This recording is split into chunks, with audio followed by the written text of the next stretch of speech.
This is the final episode of Film Critics Weekly. Stay tuned. Welcome to Popcorn Talk, featuring movie discussion, news, and interviews. Popcorn Talk. We talk movies. Mic drop.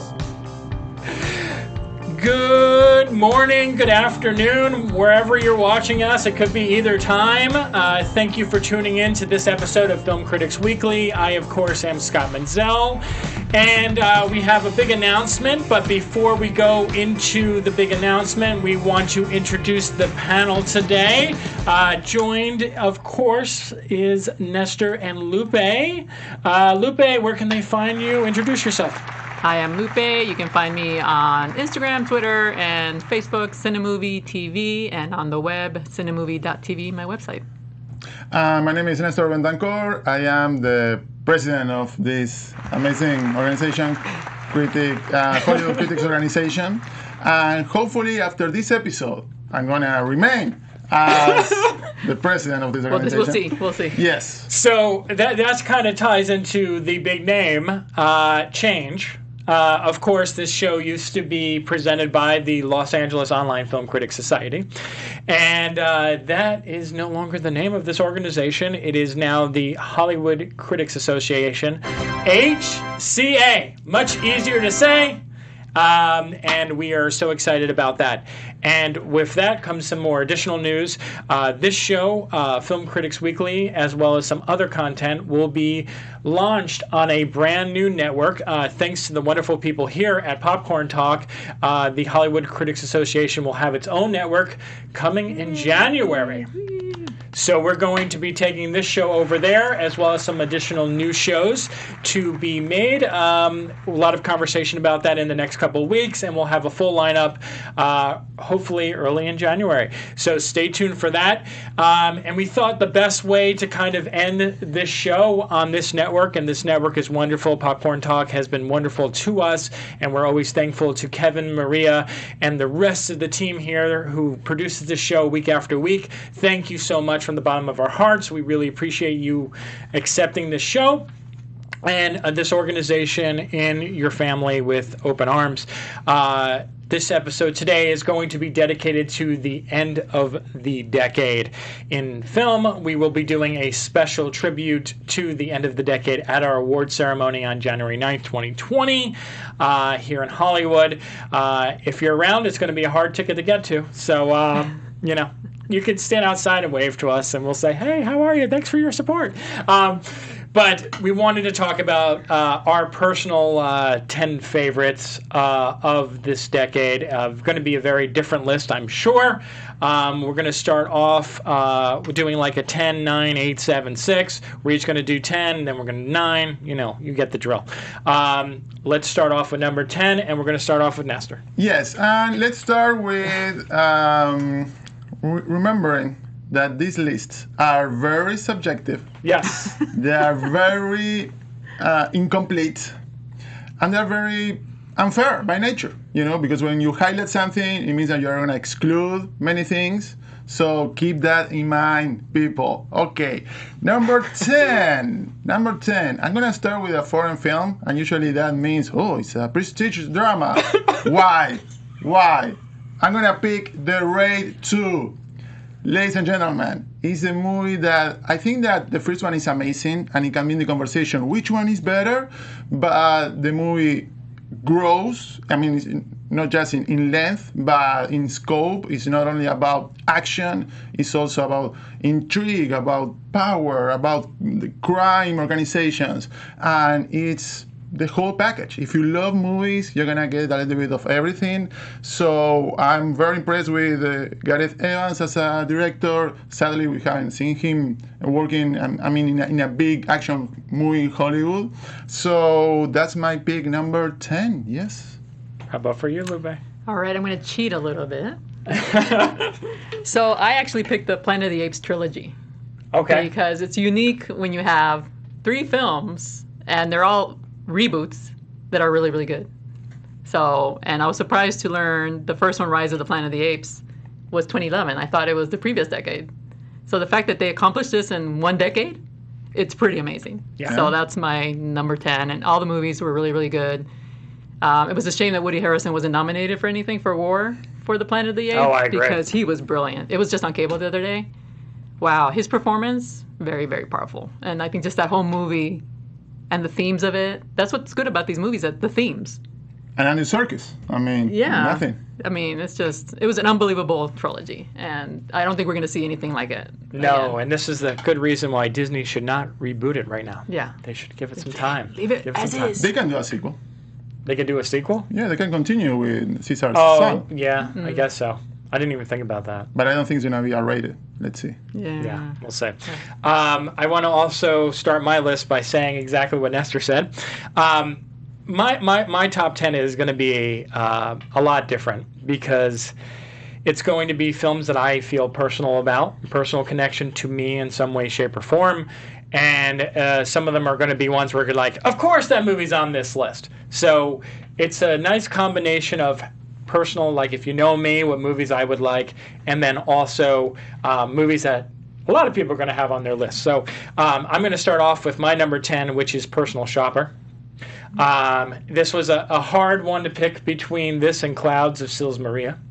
Both written and directed by Oliver Assayas. I think I butchered that name, but you know I love you, buddy. You're a great director. And it stars Kristen Stewart. Both of them actually star Kristen Stewart. And it's a fascinating take on a ghost story, and one about a personal shopper in Paris, played by Kristen Stewart, who gets some weird text messages. And it's done so creepily in this film, and so the ending, I think, of this movie kind of leaves the door open for so much conversation and so much debate, and that's something that I love. It's not a flashy movie in any sense of the word. It's a very quiet, subdued performance from Kristen and the story itself, and yet it leaves that long impression on you, and that's why it's my number 10. And it's haunting. Yes, in many ways. yeah. And it gets scary. It really does. Yeah. I mean, there's certain scenes in that movie, and again, this is a very low-budget film. You can tell that this movie was probably made for like $1 million or $2 million. A lot of it either takes place in a business office or in a house, and a lot of it relies so heavily on Kristen's performance, and she just kills it. Yeah. See, I haven't seen that, so I'm going to put that on my list. Okay. Number 9 for you, Nestor. And something I forgot to mention before, my criteria, it was movies that were ignored by the Oscars when it came to the film themselves, either Best Picture, Best Foreign Language, or Best Documentary. And it's interesting because so far that's going to be, it has been kind of the pattern between these picks. Okay, number 10, let's go with Sama, including a movie from Latin America. Lucrecia Martel is a phenomenal director, and everybody talks about Roma and films like that. But this is such a big film in terms of scope. I mean, it's hard to compare to anything else, but this year we have something like The Nightingale, or we can go back to something like The Mission, when you're talking about people trying to cope with the elements and this clash of different cultures that is not something not only specific to the characters, but they have a bigger goal to talk about big issues. So I find it very interesting. And just to give you a brief synopsis, Don Diego de Sama, Spanish officer of the 17th century, settled in Asunción, awaits his transfer to Buenos Aires. It sounds very boring, but from the filmmaking point of view, there are so many shots and scenes that you don't know how they pull it off. So if you love movies, check it out. Good. All right. I also want to preface it by saying I picked movies that I think made a difference. It made not so much in general, but just what it did for filmmaking. Great. And it takes things into a different direction. So mine is John Wick. Why? Because it was a different type of action hero. I think with Bruce Willis in Die Hard, he started off this smart aleck kind of superhero, and you see like Dwayne Johnson and Vin Diesel and all these they're smart alecks. And I think John Wick took that away and made it this serious guy who's an action hero. And now we're seeing copies of that. So I think it took the action hero in a new direction. And I really liked it because he's a man of little words, right? Absolutely. And it's the opposite of any of all the other superheroes that we've seen. And it's very interesting because this film, just like your previous pick, is now 3 movies, all that came out this decade, and all have seen great success and has gotten very little love from any sort of awards at all. Yeah, I think it changed things for the genre. Yeah, it's almost in a weird way, almost like how which is interesting because they both star Keanu Reeves. Yeah. Almost like how The Matrix did in the 90s. No, and I like it because I think we are gonna have a few movies that you can debate between the first one and the second one in their respective franchises, and that's another one. It's like, is it the first one better than the second one? Yeah. Great pick. For me, my number 9 is going to be the one where I know everyone's going to be like, really, Scott? Really? And I don't care because I love this movie, and that's The Greatest Showman. Greatest Showman is such a breath of fresh air when it comes to movie musicals because so many movie musicals are based on a stage play. This is one of the original movie musicals, something that we don't get to see in Hollywood really at all. We remember Producers and Mamma Mia, and I know, Into the Heights just dropped their trailer yesterday. These are all adaptations, stage adaptations. Greatest Showman is one of the first movies, I think in like the last maybe decade or 2, that is an original concept that can actually go now from a movie onto a stage. And the movie is set up almost like a stage play. In almost every way. The songs are incredible. They move the story along. They each mean something to the way the plot shapes up. The characters, Hugh Jackman, I mean, seriously, this guy can do no wrong, whether he's playing Wolverine or he's the principal in Bad Education or if he's freaking Barnum in Greatest Showman. He's just great. And the supporting cast here, Michelle Williams being able to step away from the serious roles, do something a little bit more lighthearted and fun is always nice to see. Zac Efron reminded me why I used to love Zac Efron in this movie, and Zendaya, she was great as well. So that's my pick, and I think this is just if people don't like this movie, it's going to be hard to deny that at least it's the feel-good film of the decade and one that has proved that with the box office success. Yeah, I was surprised with that one. I found it annoying. I'm not a big musical fan, but for some reason that movie annoyed me. It's okay. Yeah, I'm not a big fan of the movie as a whole, but when it comes to the spectacle, the music, I mean, the songs work better than the script, and obviously they are part of the script, but I think that the songs are better messengers of the intentions of the film and what it's about than the dialogue. Right. But overall, it's a very strong musical. Yeah, and I mean, when you look at that, that's why I'm saying, and that's my reasoning behind this, is because if you watch a stage play, a stage musical, most of the focus is on the songs. Is the song catchy? Does it move the story forward?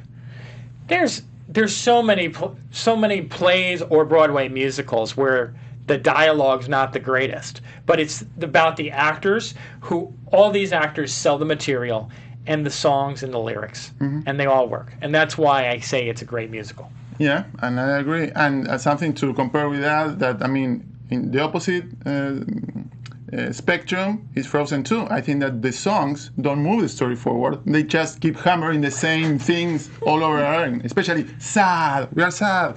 Okay. Number 8, right? It's going to be Paddington. Oh, wow. Another one that you can argue, is it better the first one or the second one? And I love Paddington. It's a great allegory for immigration, and anti-xenophobic sentiments. I think that's very relevant. And you have probably one of the best films mixing a protagonist that is not live action in a live action environment. You have to go back to Who Framed Roger Rabbit to compare something to this level. Paul King did a phenomenal job. It's such an endearing, stylish, warm movie. The second one as well. So Paddington had to be here. Absolutely. Another one I got to add to my list. Jeez. All right, so my next pick is Gone Girl. Okay. I picked movies. Also, I picked movies that when the movie ends, you're like, wow, what did I just watch? Like, that is the most effed up story. And I thought that my relationship had issues. Yeah. Yeah, I just thought it was a great movie. It was just so unique. And when films are unique, it just leaves me breathless. And that film and the performance, what is the actress name? I completely forgot her name. That was the Rosemary- Pike. Rosemary Rosemary. Yeah. Rosemary Rosemary Pike. Pike. Rosamund Pike. Rosamund Pike. Yeah, she was brilliant. And Yeah. we have not had a good femme fatale in the longest time. And so to watch her in that role was so juicy. Like any actor who watched that or actress would have been like, I wish I had that role. It was interesting because that also was, I think, a career changer for her for a Yeah. little bit. They were trying to push her for the next couple of years in these movies that were sort of beneath her performance. Right. I forgot there was that war movie. I can't remember the name of it. I shouldn't Yeah. talk about stuff when I don't know the exact name. But there was just a couple movies that came out afterwards where I remember they were pushing her because of that movie. She's like, remember, did you ever see her in Gone Girl? She's great in that. And I think that was very short-lived, unfortunately, Yeah. but she is a great actress, and that movie really proved it.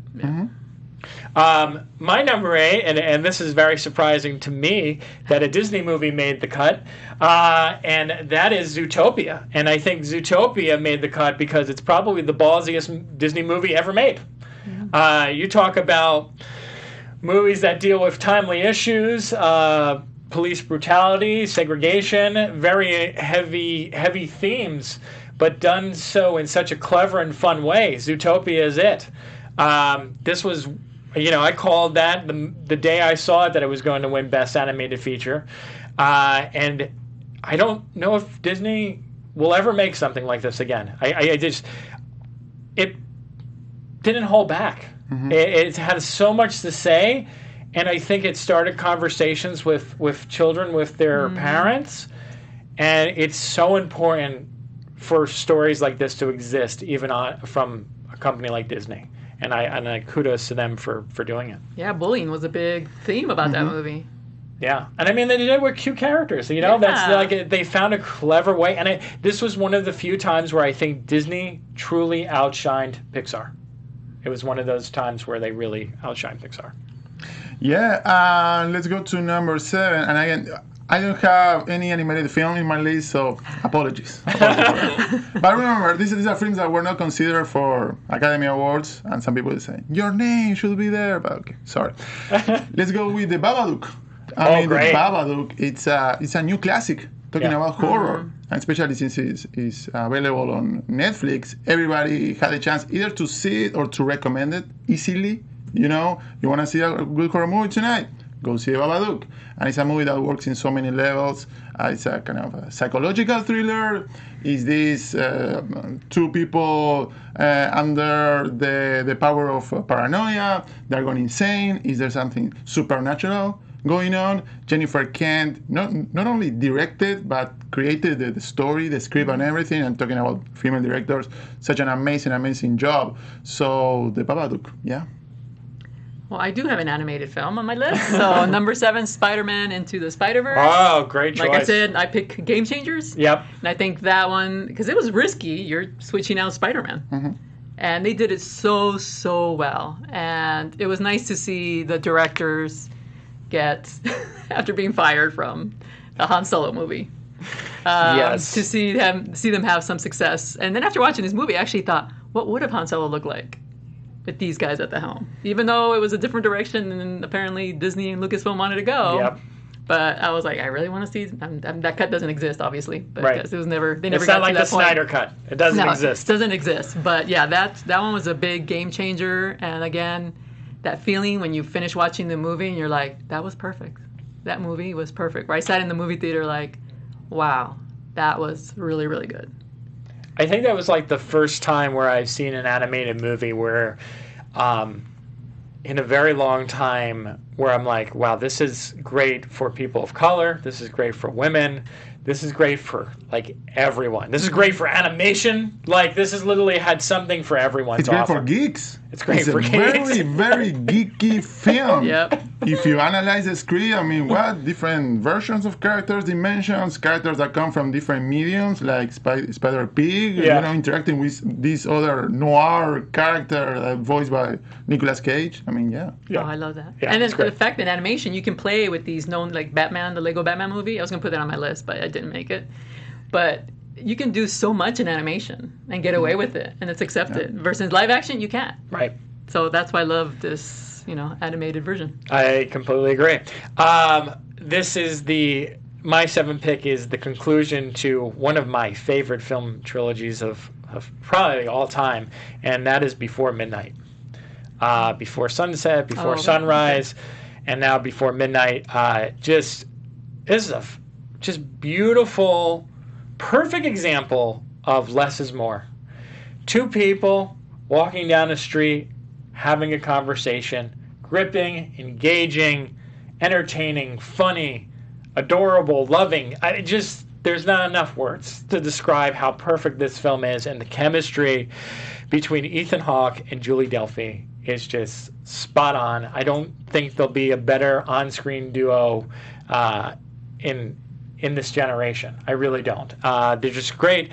And what I love so much about this movie is the way that it ends. And me and my wife have totally different viewpoints of what's going to happen or what happened at the end of the movie. And that's what makes independent films so great usually, is that they have these endings where they don't spell everything out. You kind of like left and you're like, let's have a conversation. What do you think happened? And what was the reasons why you think that happened and went that direction? Great film. Richard Linklater, those are his babies. Those are his best movies. And there are many films that try to achieve that and fail. Oh my God. Miserably. Yes. Let's go to 2015, a movie that I remember. I was doing a live coverage of the Academy Award nominations. And when I realized that this movie wasn't there, I was like, what is going on right now? Carol. Oh, yeah. I love Carol.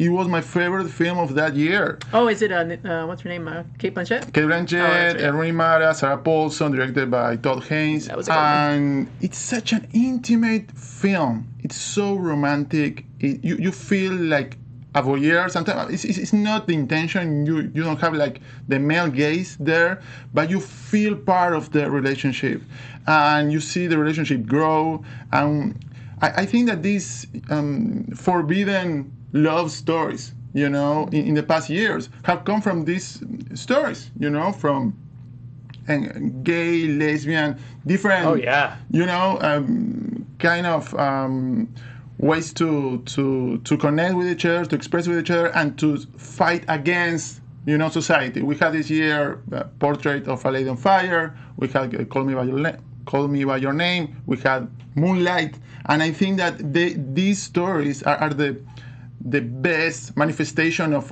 that, that struggle to not just have the connection with somebody else, but to live the life that you want to live and you cannot. And I think that this movie was so tasteful, so beautiful. I love it. One of the movies I just want to give it some love, since it ties to what you just said, that is sadly just missed my list by this much, is Blue is the Warmest Color. That is a film that I saw at Toronto, and my jaw dropped. I mean, it just 2 actresses who I've never seen before in a movie, in a completely subtitled film, and I just felt the passion and the rage, and my heart broke watching that movie, and it was just, God, it was such a great movie. That was your bonus. That's my bonus. I got a bonus list too here. All right, so my number 6 is Arrival. Great. By Denis, how do you spell that? Villeneuve. Denis Villeneuve.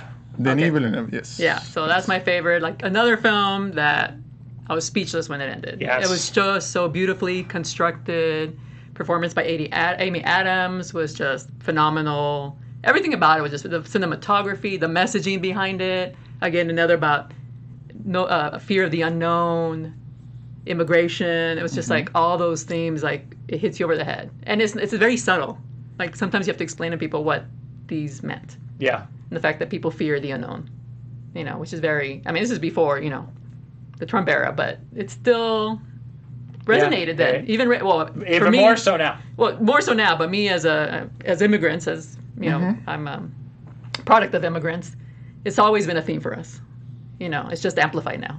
Yeah. But that movie spoke to me at the time with all these themes, and it was just a perfect movie. That's a fantastic film too.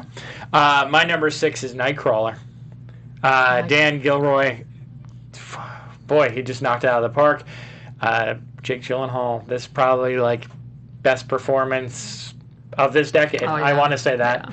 Yeah. Just a haunting film about news capturing and how everyone wants to get the big story no matter what it takes. Renee Russo has a very small role in the film, but my God, she's a powerhouse as well. And man, I don't think I'll look at entertainment news or just journalism in general the same after seeing this movie. That's true. Yeah, that was a powerful performance. It's kind of the network of our times. Yes. Yeah. Sadly, they couldn't repeat that with Velvet Bazoo this year. No. Yeah. That's a pity. Okay, so top 5. Yeah. Right? We're at number 5. Let's go there. And I think I saw something here. Logan, number 5 for me. I was looking for the perfect superhero film that would kind of represent not just what it has been great for the past years, but what it could achieve in the future. And I think that Logan is the way. This is the way. It's such a powerful film, so contained in so many ways, but at the same time, he's a guy with powers. He's a mutant, and he has claws coming out of his hands. And I think that you are in love with the characters that you know, the new characters. It's so emotional, so powerful. I was crying. The second time I saw it, everything around, the Patrick Stewart character, and it was even more affecting. So maybe it doesn't represent kind of the spectacle side of that category of films, but in terms of story, it's fantastic. Yeah, I agree. That one later. All right, my next one, number 5, is Attack the Block. Nice. So John Boyega stars in it. Yep. That's when I first saw him on screen. I'm like, that guy's going to do something. It's a great film. It brings sci-fi into the urban area.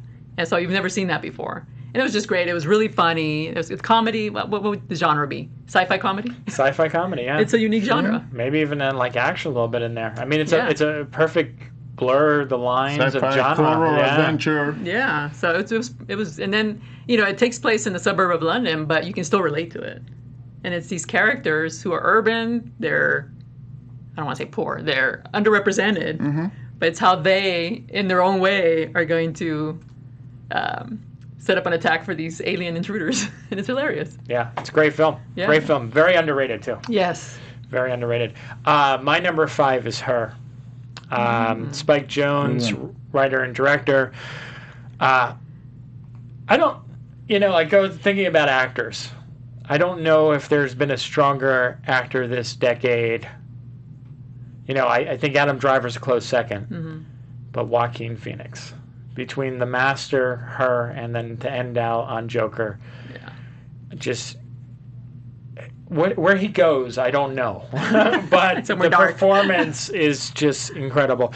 And this one, it was one of the first films to ever have the idea of falling in love with a piece of technology with a voice. And Scarlett Johansson just, her voice really captured why someone would fall in love. Yeah. And it was a beautiful and intimate story, one that's very different, very bold. I also think it was kind of risky at the time. And again, Spike Jonze is just a master filmmaker and storyteller, and he goes with weird ideas and he runs with them, but they end up being something so different and so unique. I think back to Adaptation and what he was able to do with a movie like that, and I think Her is one of the finest works of art of this decade. Yeah, phenomenal. Number 4, Scott, Won't you be my neighbor?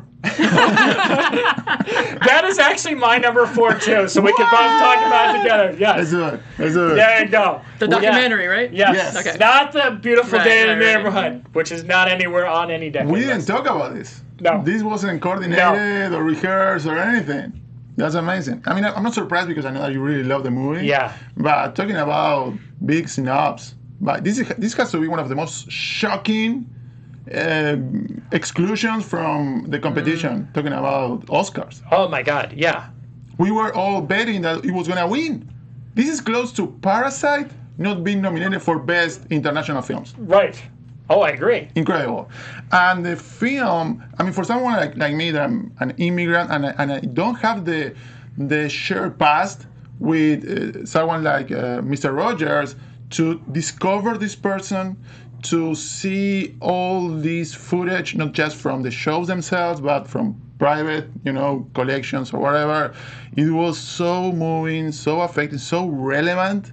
And to see him, nowadays we have this argument about political correctness and being a social justice warrior and stuff like that. He was a social justice warrior in the best sense possible. Yeah. And he showed you the way and how through kindness you can aspire to change the world. Mm-hmm. Very inspiring, very moving. The movie is kind of therapy. It's very cheap therapy. And I love it.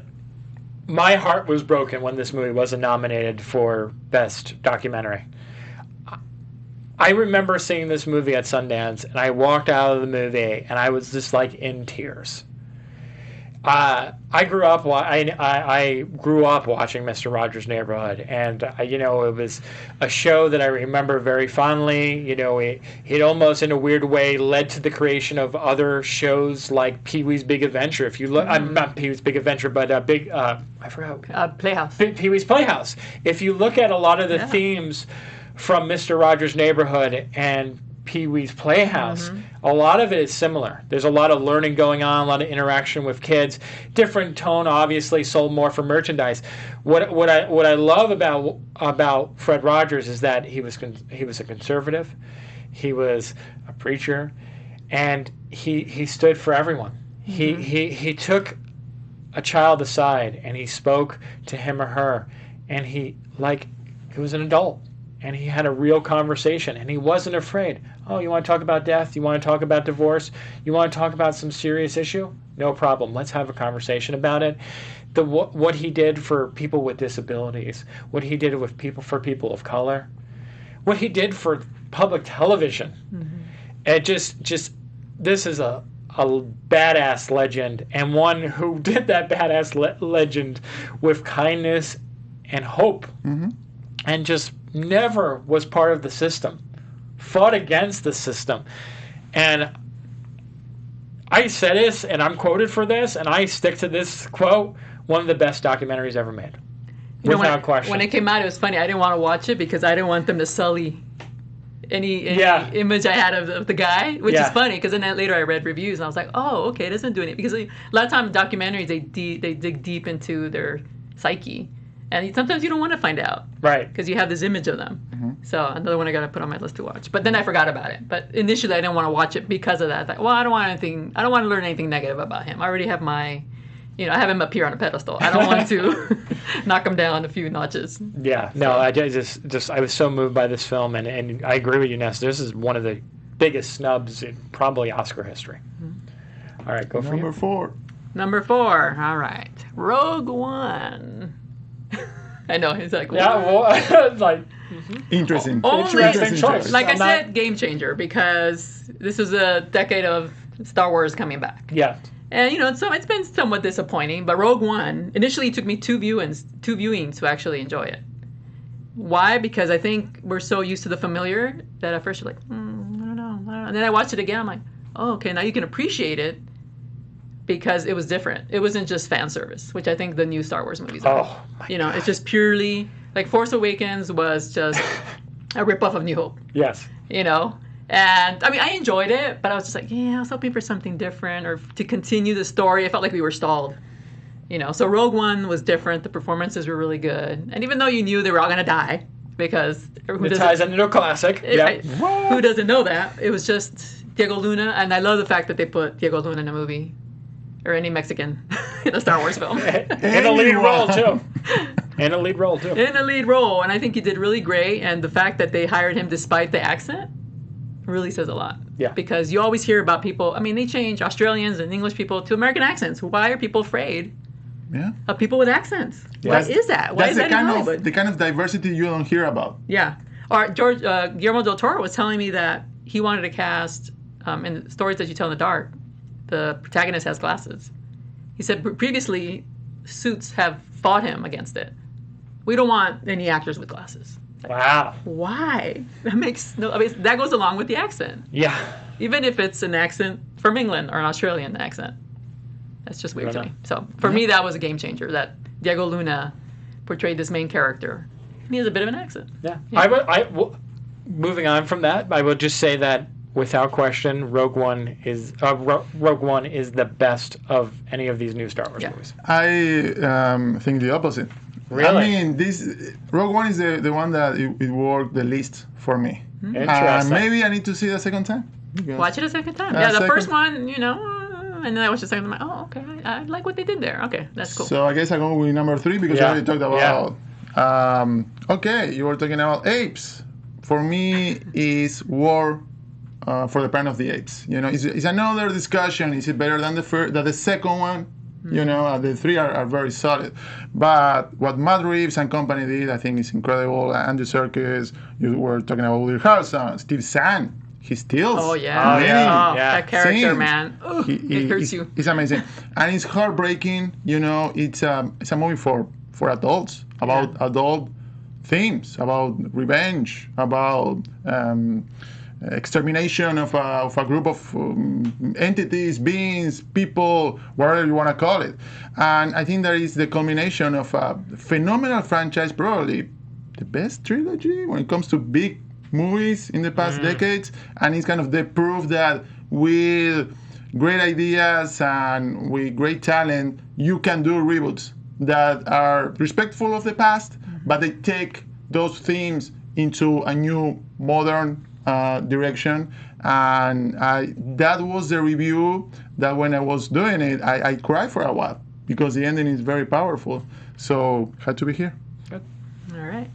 Well, we already touched upon this one. Logan, I think, was a very bold movie. They took a lot of dark turns.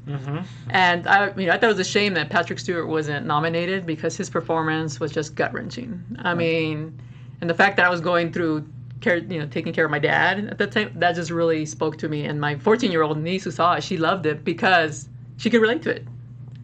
Just the fact that you're taking a superhero genre and making it personal.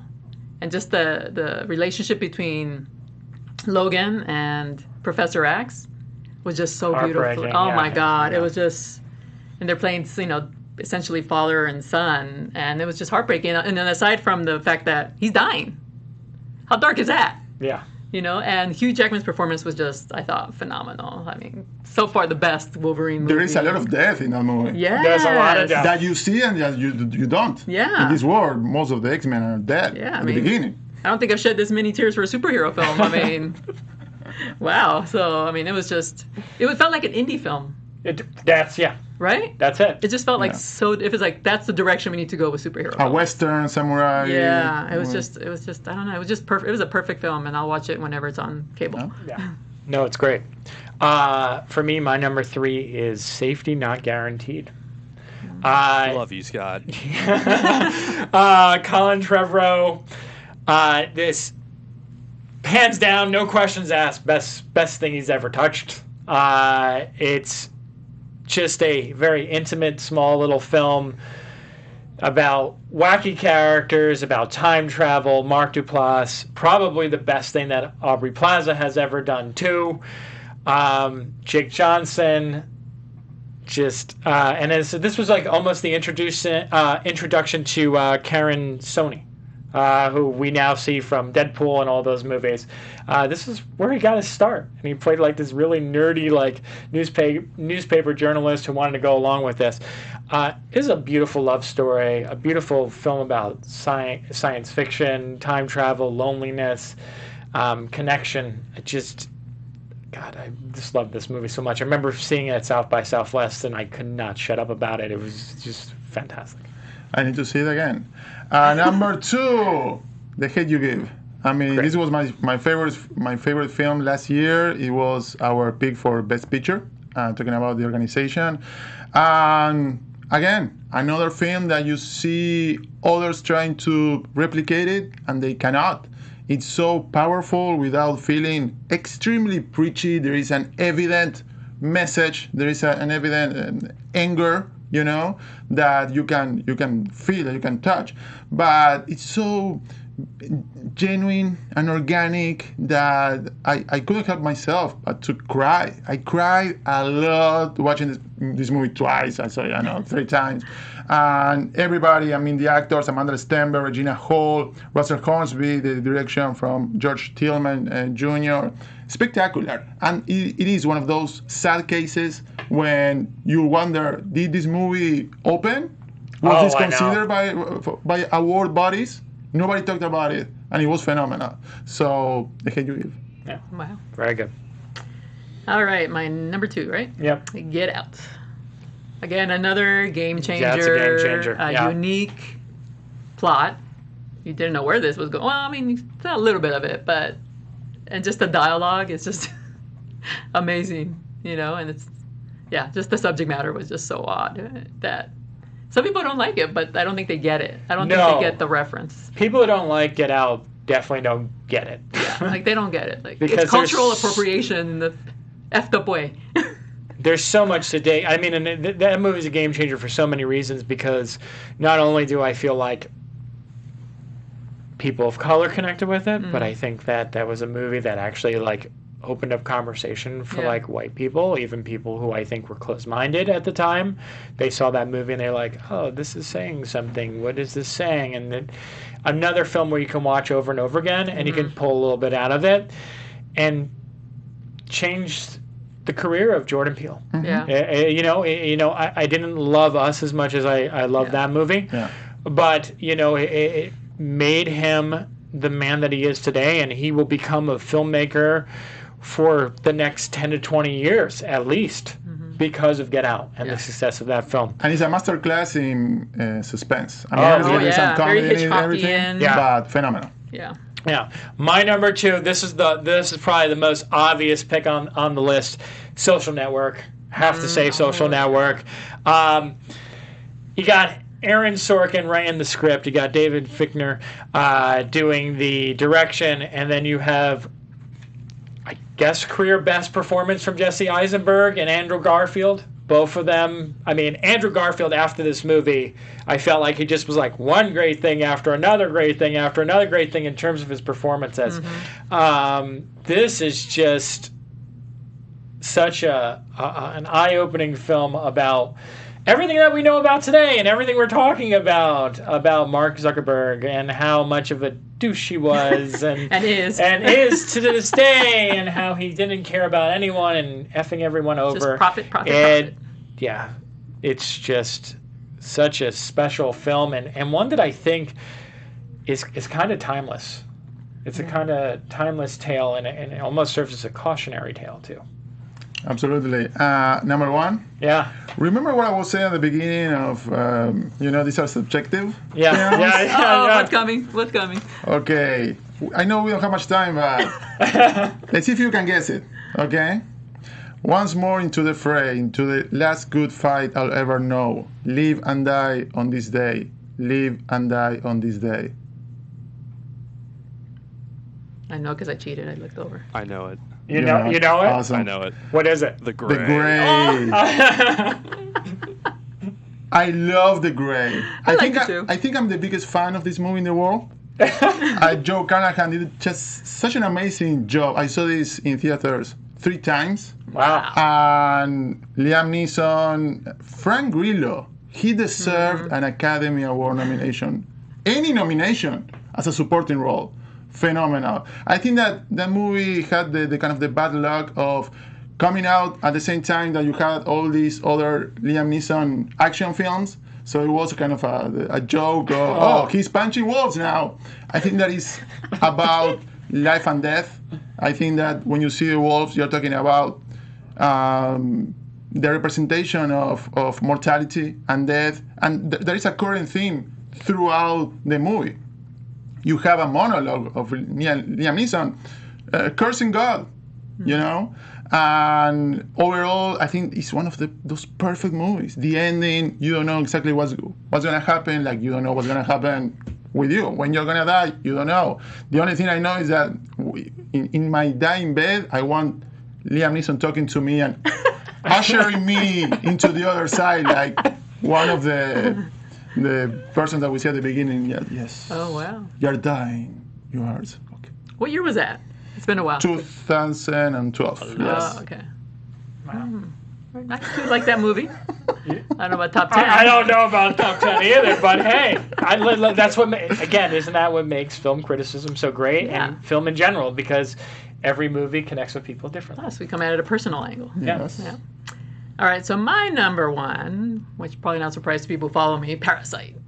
Oh, really? Yes, that movie almost changed my life because I was like, who wrote this? Who's the director? I went in there with really no knowledge of it.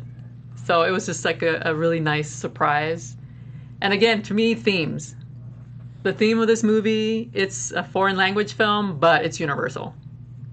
Anybody who's been in those, like the rich versus poor, and it's such a game changer because it's not stereotypical of classes.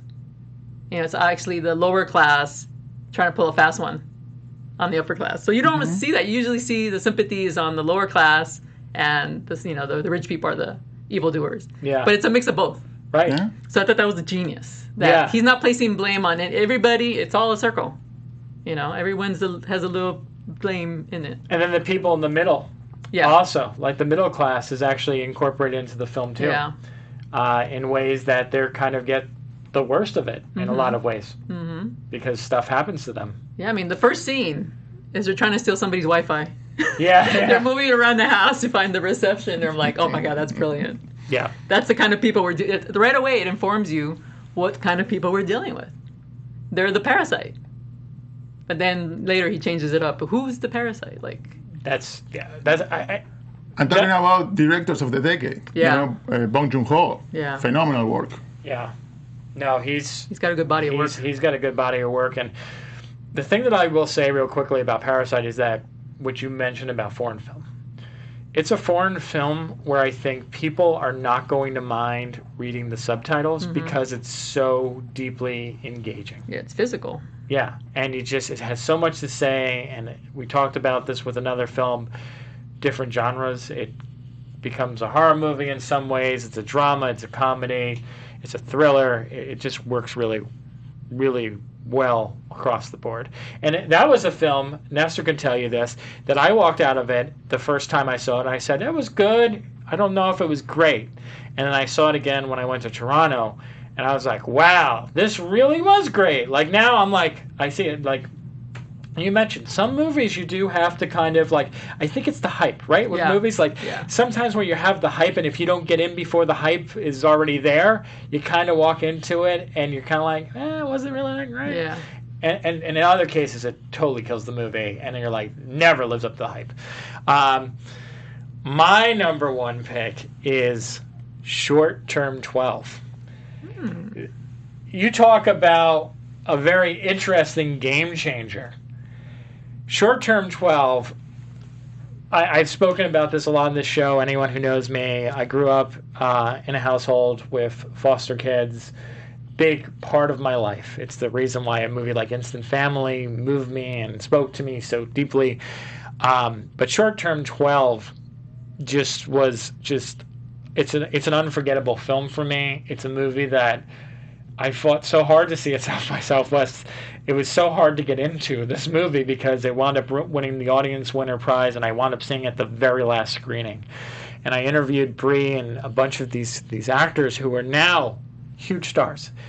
And that's something where we talk about is that Brie Larson wasn't really a household name back then. Rami Malek was not a household name back then. Lakeith Stanfield, not a household name. Caitlin Dever, not a household name. And Destin Daniel Cretton, again, not a household name, and now is doing Just Mercy, and he has a big superhero movie coming out in 2 years.